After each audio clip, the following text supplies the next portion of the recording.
Қайырлы күн қыздар, сіздермен бірге бота.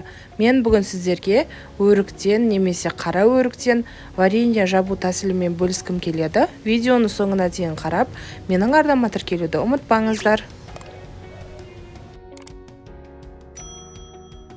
Таза ыдысымызға суымызды құямыз және де өріктерімізді салып, тазалап жуып аламыз. Тазалап жуып алған өріктерімізді арасын міндетті түрде ашып, сүйегінен ажырататын боламыз. Видеода анық көрсетілген, осылай ортасынан бөліп, сүйегін алып тастаймыз.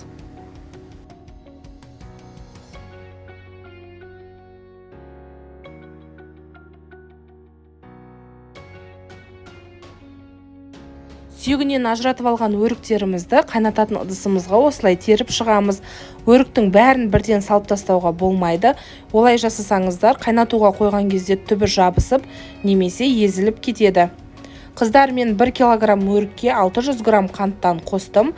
Менде 10 килограмм өрік және 6 килограмм қант. Әрбір қатардың үстінен осылай қант сеуіп отырып, өріктерімізді тізіп шығамыз. Өрігімізді тізіп болғаннан кейін 6 немесе 7 сағатқа бетін жауып алып қоямыз. Түнде қойып, таңертең қайнатсаңыздар да болады. Себебі артықша суды талап етпейді, өзінің соғы шығады. Мінекей қыздар, 6 сағаттан кейін өрігіміздің осылай суы шықты. Енді өріктерімізді ыдысымен газға қоятын боламыз. Қайнағанша мұқият қарап тұрыңыздар. Қатты араластырып жіберуге болмайды, езіліп кетеді.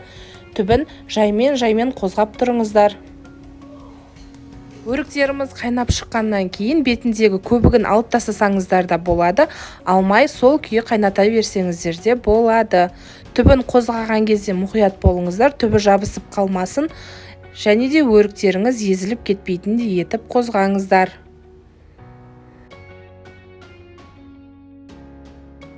Қайнап шыққан өрігімізді ең төменгі отта 20 минуттай қайнатып, сөндіріп қоямыз. Бөлме температурасында суығанша өрігіміз тұрады. Кейін екінші рет қайнатуға тағы да газға қоямыз. Өрігіміз қайнап шыққанша біз қайнап тұрған суға банкамызды қойып, банкамызды стерилизовать етіп, булап аламыз. Банкамызды булап болғаннан кейін оны алып, орнына крышкасын, яғни қақпағымызды салып, 1 минуттай қайнатып аламыз.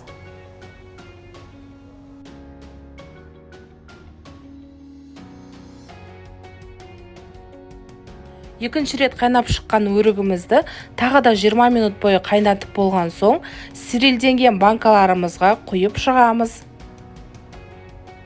Мінекей қыздар, барлығын құйып алдық. Енді банкаларымызды өзіміздің банка жабатын құралымызбен бұрап жауып шығамыз. Егер сіздердің құралдарыңыз менікіндей болатын болса, сағат тілімен бұрасаңыздар, банкаларыңыз жабылған уақытта өзі тоқтайды.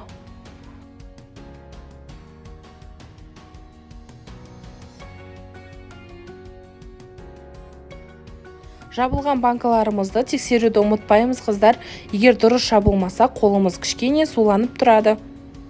Біздің өріктен жасалған вареньеларымыз дайын болды. Түсі де сап-сары әдемі болады. Ең бастысы формасын сол күйінше сақтайды қыздар. Міндетті түрде осы тәсілмен жасап көріңіздер. Сіздермен бірге болған бота. Егер менің видеом ұнаған болса, лайк басып, комментария жазуды және менің арнама тіркелуді ұмытпаңыздар.